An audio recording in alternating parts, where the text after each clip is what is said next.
Hi guys, Arthur here from Homeowner DIY. In this video, I'm going to replace the front brake pads on a 2015 Nissan Murano. Now, my opinion, doing brake pads is DIY friendly. It's fairly basic and straightforward. This is something that an automotive shop would have a first-year apprentice do. So with that in mind, what we'll do now is material and tools. Alright, this is our materials list. So I have Rebestis brand brake pads, grease, brake cleaner, penetrating fluid, gloves, and then some paper towels. This is all I need for materials for this job. So what we'll do now is the tools list. Alright, this is the tools list. So I have my automotive jack. I have a 2x8 block, 1/2 inch steel plate, jack stand, impact socket set for the lug nuts, 1/2 inch impact, torque wrench for safety equipment, glasses, earplugs, metric, open and box end wrenches, wheel lock nut socket, bungee cord, small flathead, and then a C-clamp. This is what I believe I need for tools for this job, so let's get started. Alright, so before we do anything, the first thing to do is this tire here, since it's a drive tire, turn it to the right because this is the passenger side. It'll make it easier to get to the caliper instead of if you have the tires still straight. So what we'll do now is we will look at jacking up the car. Alright, so for our jacking point, our tire is here, and this is the jacking point that I'm going to put the jack stand under. Now, because I only have a 2-ton jack and it only goes 13 inches, I need to jack the car up before I can put the jack stand here. So where this plate is, there's a big nut right here. So I'm going to put the jack under here and then jack up the car from this point. Once the car has been jacked up, I'll put the jack stand here and then I can lower the car down onto the jack stand.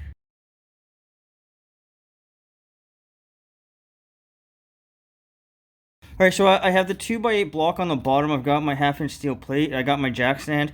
And now the jack here I can lower, and that is going to transfer the weight to the jack stand. Alright, for the lug nuts, it says that they're 21 millimeters, but these ones are 13/16. So we'll loosen off the lug nuts in a star pattern.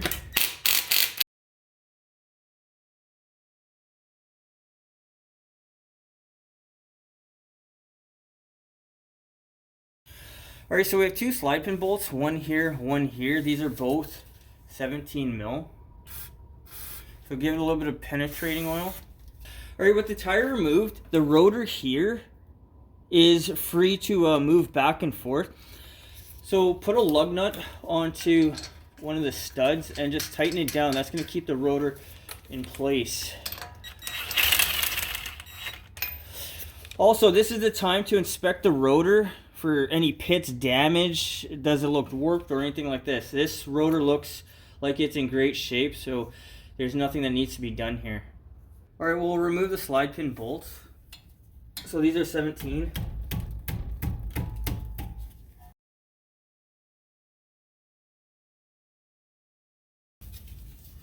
Alright, so those are our bolts. They are the same size. The threads look like they're in good shape.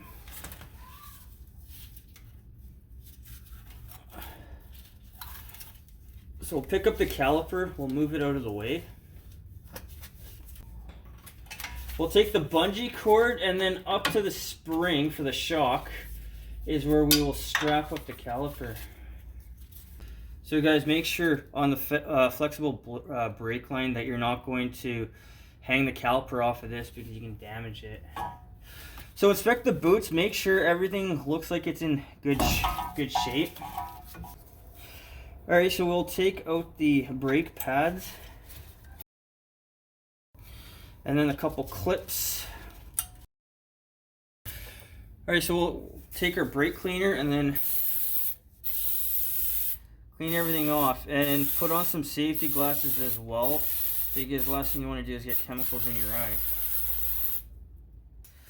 So with our paper towel, wipe down the surfaces. Alright, so when you're going to start changing your parts out, always compare them. So we have our old clip here on the bottom, the new clip at the top. Everything matches, it all looks the same.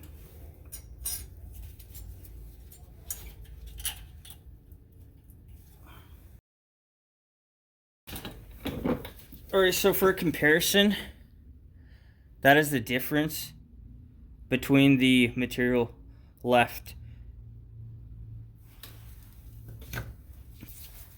So we'll take our grease, and then we'll grease the wings just on the very end. Now, be careful about putting the grease on. You don't want to put it on the actual braking material because that defeats the purpose. So you don't need much, just a little bit is fine. And now this tab here, this needs to get depressed for it to fit inside the clip. So what I'm going to do is I'm going to show you on the outside one here. Alright, so to slide these brake pads on, this tab here, this needs to go underneath it. So slide the bottom in first.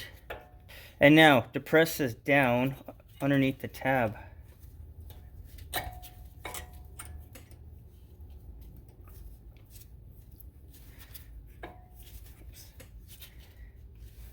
Okay, so the new brake pads are in. What I need to do is I need to clean off the caliper, and then we got to push the pistons back in because the new pads are thicker than the old ones.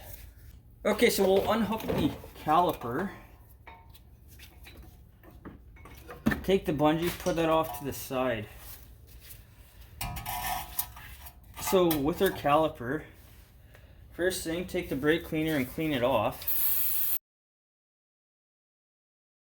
Alright, so the two pistons now need to be pushed back into the caliper. So take the old brake pad, put it on the inside, and what I'm going to do is I'm going to put the C-clamp here, and then I'm going to clamp it inside, and these two pistons are going to get pushed back in. When you push the pistons back in, you can also uncap the master cylinder reservoir. I've never had an issue by not doing it. Alright, so for the caliper, I'm going to put a little bit of grease in these three spots and then a little bit around the piston. Alright, so I'm going to put the caliper back in. So make sure that the flexible brake line is not being stressed.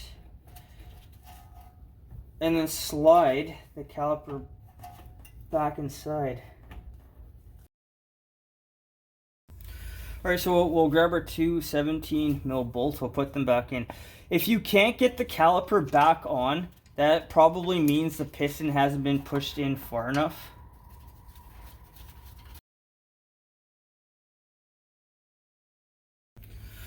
Alright, so hand tighten the two slide pin bolts. If the nut here is moving, just use some channel locks to hold this in place and then tighten this on. So the torque should be 25 to 30 pounds, but it really torques anything on cars. Alright, so with that done, make sure that the flexible brake line isn't kinked, isn't stressed. Make sure you have no grease on the rotor or anywhere that it shouldn't be. So with that done, what I'm going to do now is put the tire back on. Alright, so I have the lug nuts back on. They haven't been torqued up yet. So what I'm going to do is I'm going to remove my jack.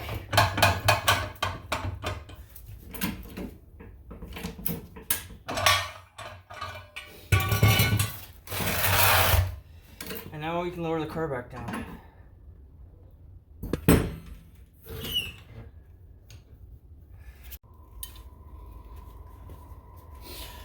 Alright, now I'm going to tighten up the lug nuts. So we're going to do this in a star pattern. And this will be 80 foot-pounds.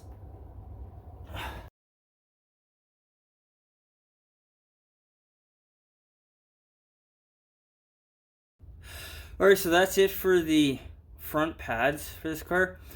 Now I'm going to go take the car for a test drive.